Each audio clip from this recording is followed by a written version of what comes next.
Hello and welcome to another episode. Very, very quick episode, hopefully. Our Voices of the Vic podcast, episode number 3 we're on now.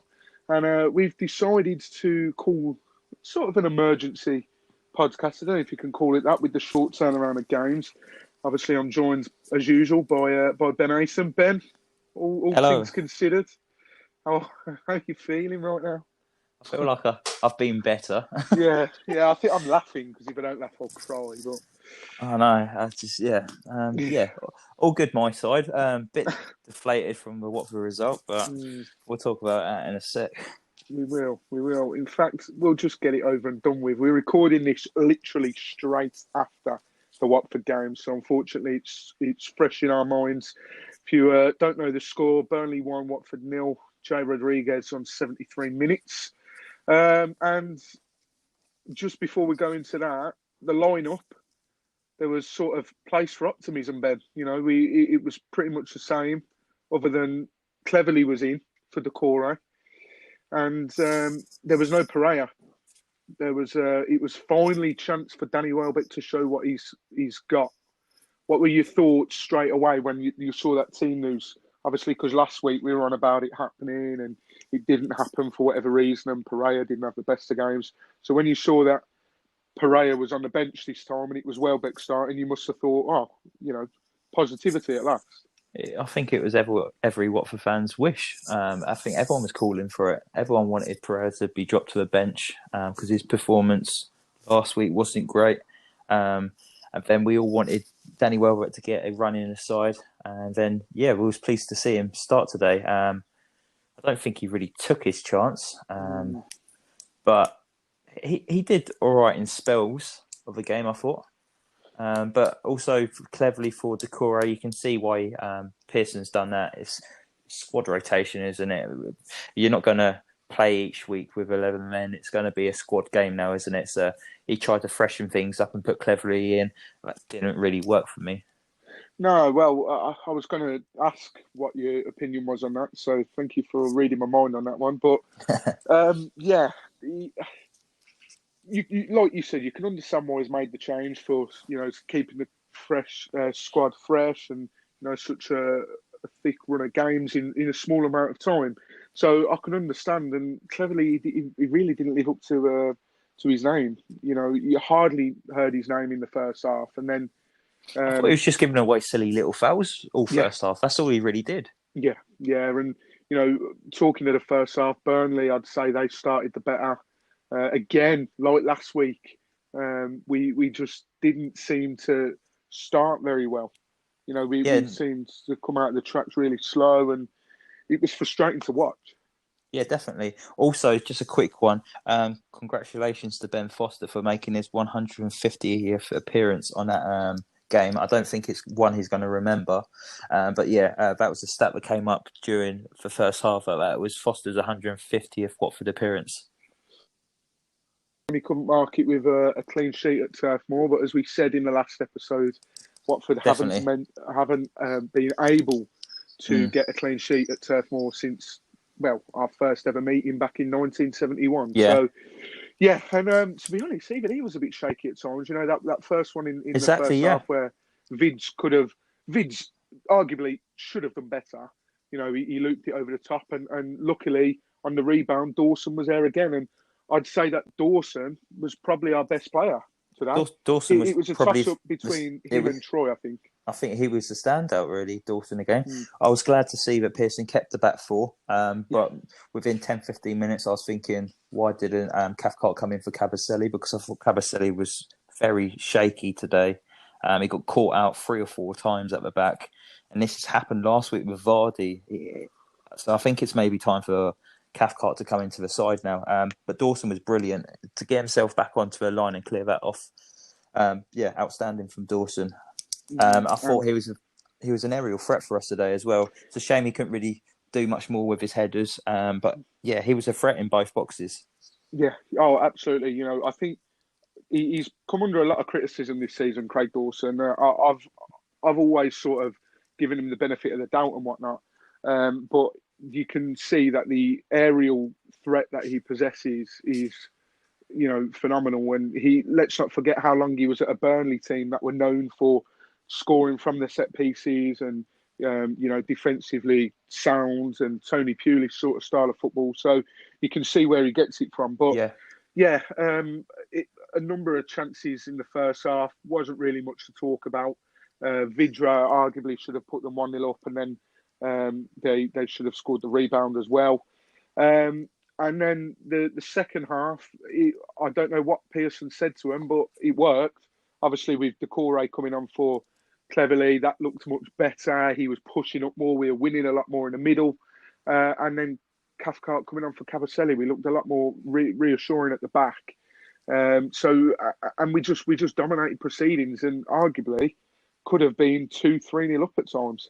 Yeah, it's just not taking our chances, wasn't it? Decore coming on gave us more energy in midfield, and it looks like we lacked that with Cleverley in there. He wanted the ball. He was passing the ball about. He was creating chances. It was a positive move from Pearson to bring him on. It was a better start to the second half as well. Will Hughes had a shot with his left foot that was just wide as well. 15 minutes into the game, I think we was all over them second half. The shape of the team was much better. You could see that there was more composure at the back with Cathcart there, more organisation. We weren't getting caught out then. But great link-up play with Deeney and Welbeck in the second half as well, when Welbeck went through and goal. But why didn't Welbeck shoot? This is it, and we've said it in the group chat we're in, maybe it's all those years at Arsenal, how Arsenal like to try and sometimes pass the ball in. And I think we can be a bit guilty of doing that at times as well. So I really don't know. He either shoots or he lays it across to Sarr and it's a tap in and it's an easy goal and you're 1-0 up and who knows what can happen.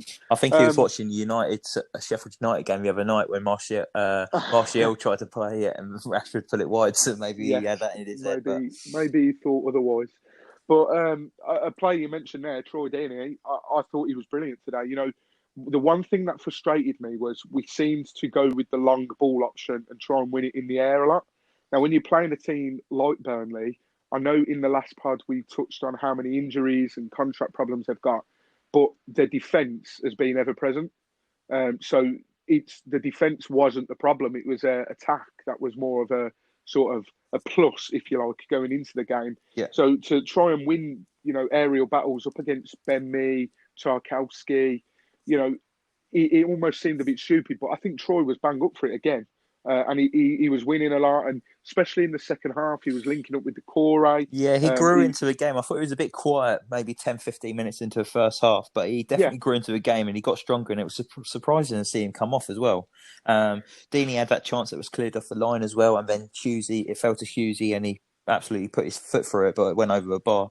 Deeney looked great today. He did look good, and the amount of chances that we had, it was a case of, well, surely we're going to keep, the optimists amongst us Watford fans. There's probably very few left, but probably thought that, we keep knocking on his door, one of them's going to go in. And I think you said that to me, and I said, I just think it's done. And then we get caught out, and I don't know if many people spotted it, but Kiko Femenia went up and he didn't seem that bothered about busting a gut at running back, and Sarr half-heartedly sort of ran back to try and cover for Kiko.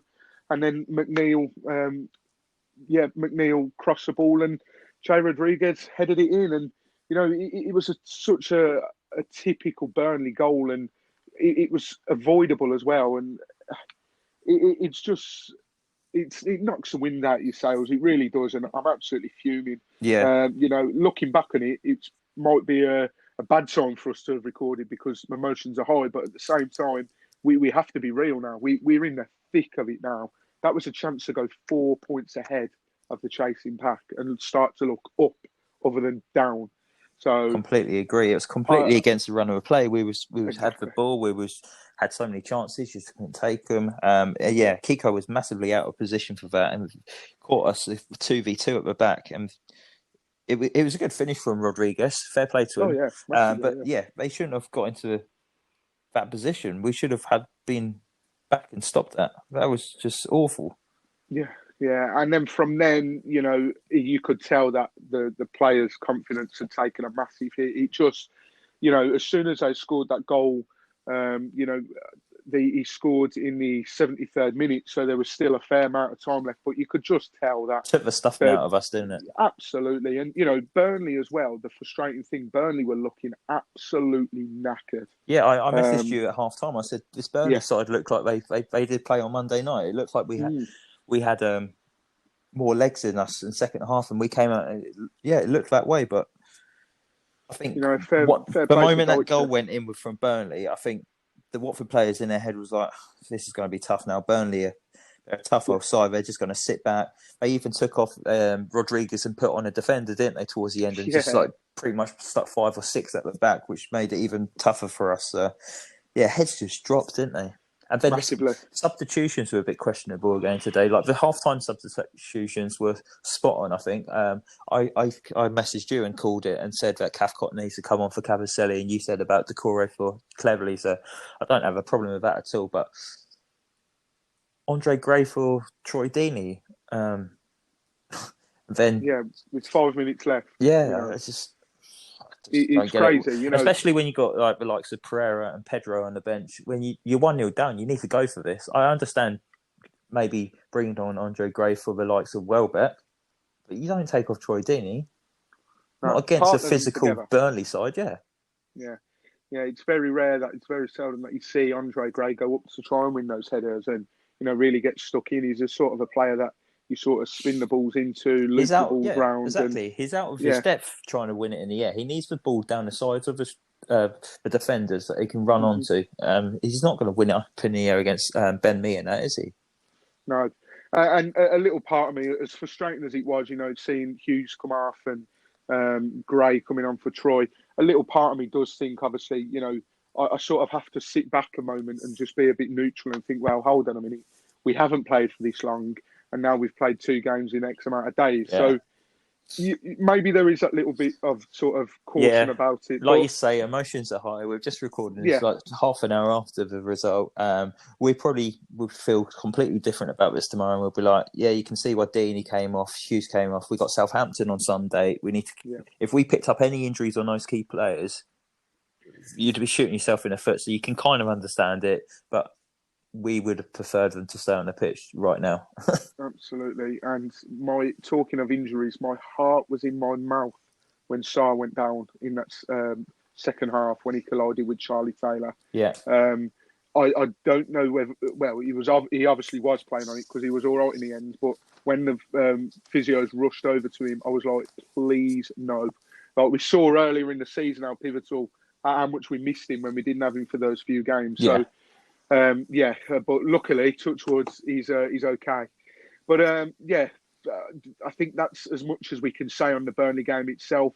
Not just because of the frustration at the moment, but I think it literally was one of those games. Other than we had 5 or 6 chances, it was a quiet game, and there wasn't really much to report on. It was a typical Sean Dyche Burnley set up 1-0 defend sort of performance, and Dyche will be absolutely buzzing with that. And the lads have got to learn from this. And luckily for us, results went our way. And we weren't in an opposite position of having to chase it. Yes, it would have been nice, but, these things happen. And, we know that Watford like to make it difficult for themselves. So, But and also, we won't have much time to dwell on this either. There's another game Sunday, so that's a positive as well. We're going to go straight back into it now. Let's not... feel sorry for ourselves. We need to dust ourselves down and really attack Southampton now on Saturday. Absolutely, Sunday. We play. We got 3 days now, and we talking of Sunday and Sunday's opponents. We'll move swiftly on to the Southampton game. Yeah. We first of all, the lineup that was put out tonight. I think I know what your answer's going to be.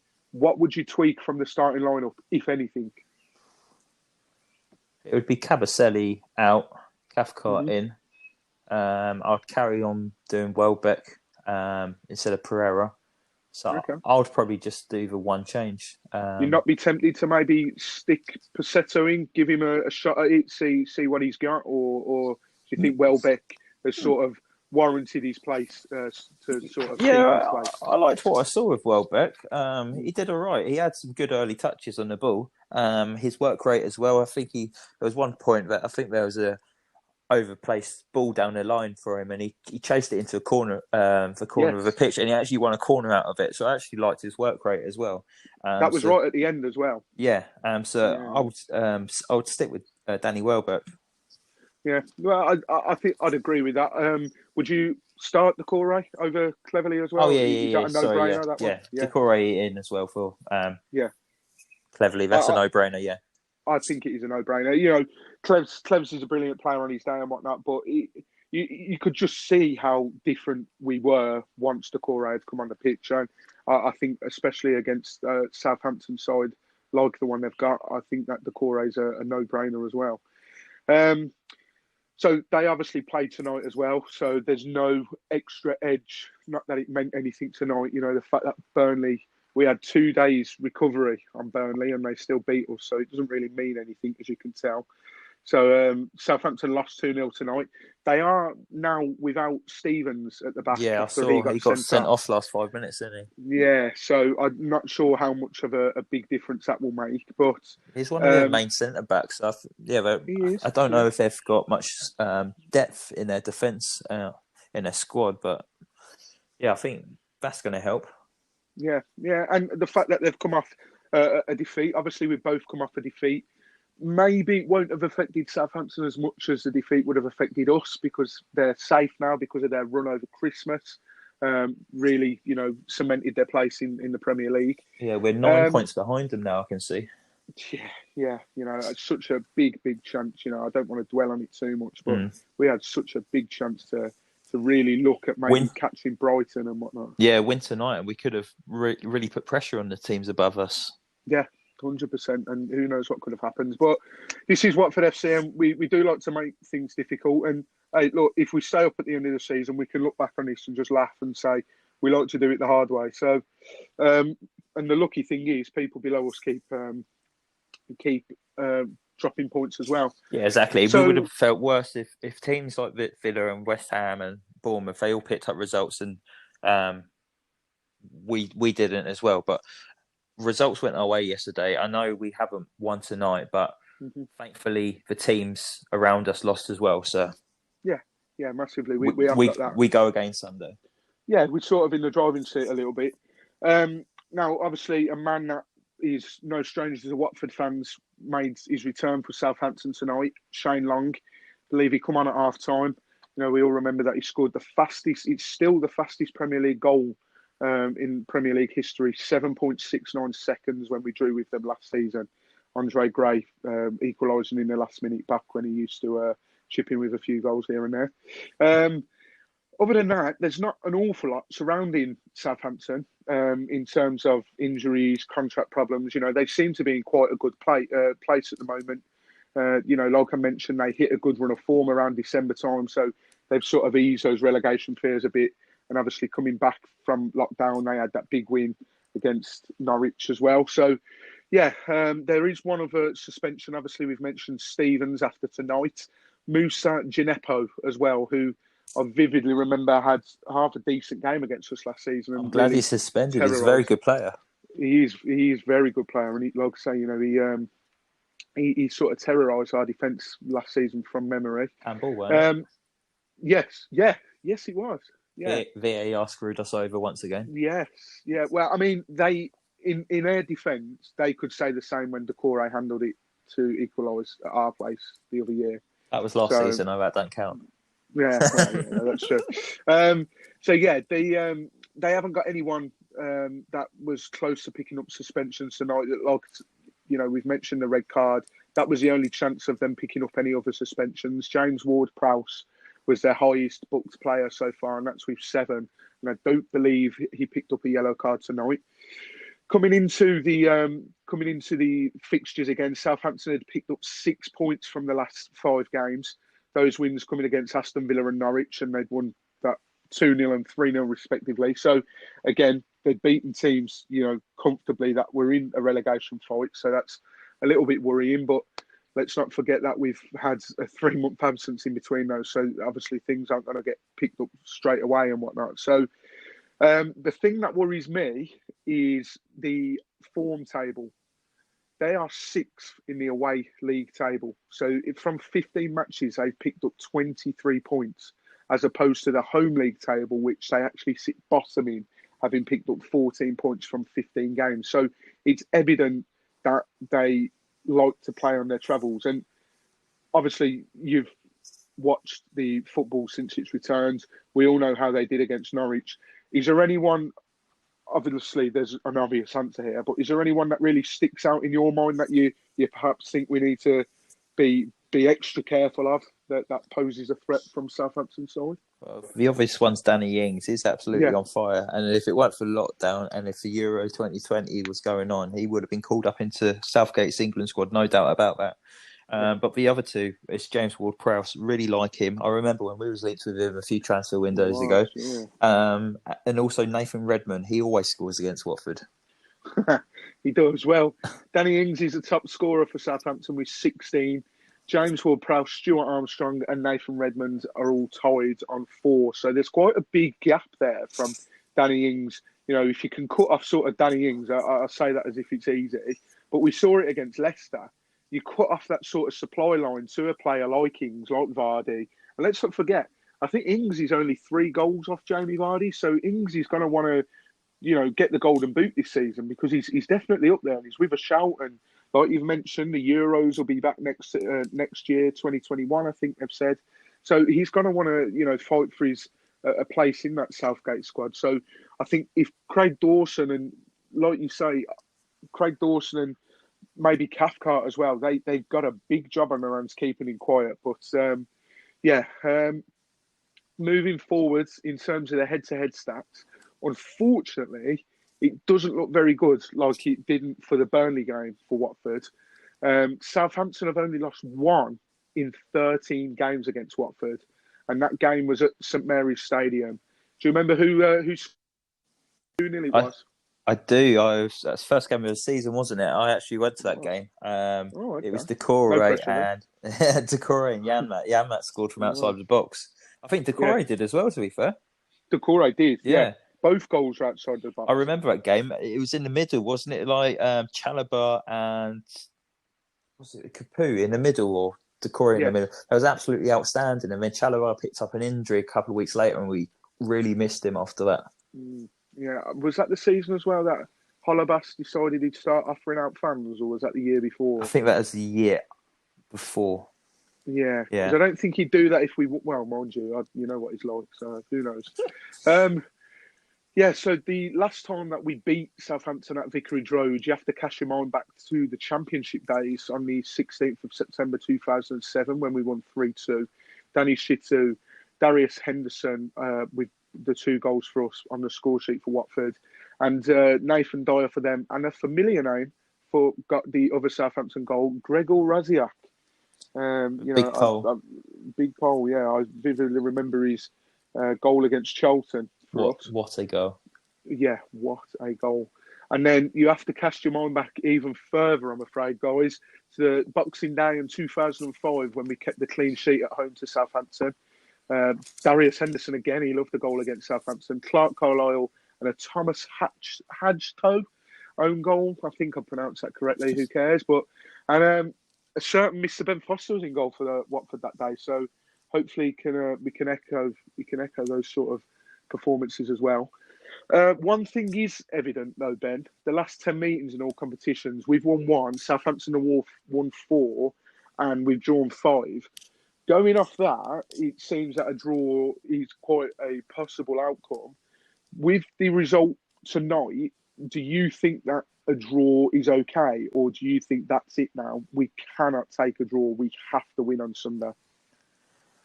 I still stick by thinking that 3 wins would be enough to stay up, and I think we could probably get them further down the line against the likes of Newcastle, West Ham, and who else did I say it was against? Norwich. And Norwich as well. So if we take a point against Southampton, I think it's a step in the right direction. But I also think after tonight's performance, which was pretty woeful, we need to get 3 points.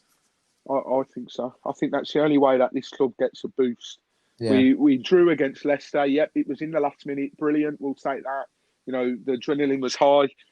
Come into this game, created chances, looked the better team for for large parts of the second half, and then we go and concede a goal completely against the run of play, and it's a massive sucker punch. And I think anything other than a win will be seen as a failure. Yeah. A draw.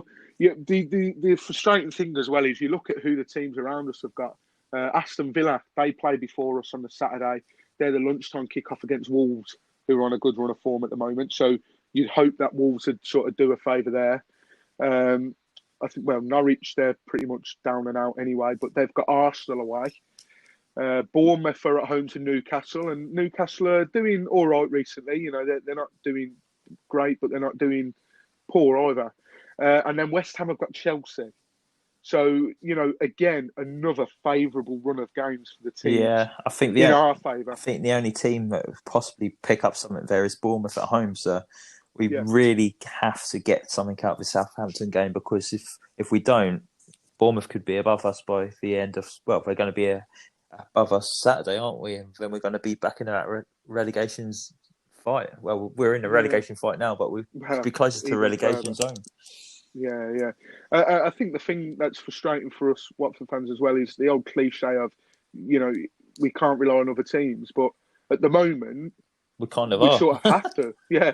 You know, the fact we're a point ahead of Aston Villa, Bournemouth and West Ham. It's incredibly close down there. Yeah. Luckily, our goal difference is only better by 1 now compared to West Ham.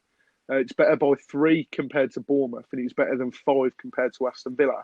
So even if they pick up draws, it might work in our favour if we do lose, and it's a small margin as well. Yeah, but really, we have to start looking at winning these games now. We have to. It's vital we don't concede too many goals, because if it comes down to the end of the season, it comes down to goal difference. That goal difference is like an extra point. We need to keep it low. Like today, we could have performances before, we could have ended up losing 2-3, 4-0, but thankfully it was just 1 today, because they did have that disallowed goal in the first half as well from Rodriguez as well. So we just need to have goal difference on our side as well, and that will work in our favour. Absolutely. Hopefully a win can sort of bolster that and get our goal difference looking better than it is. Minus 18, not the best, but compared to some of the others, as I've just read out, it's better. So, a big game on Sunday, as we've seen, and you know the stats don't really look on our side, unfortunately. The referee for the game is Michael Oliver, with Chris Kavanagh on VAR. Michael Oliver actually refereed our 2-1 loss at Southampton earlier this season. He also refereed our 0-0 with Tottenham, which he gave a penalty for Troy, which he missed.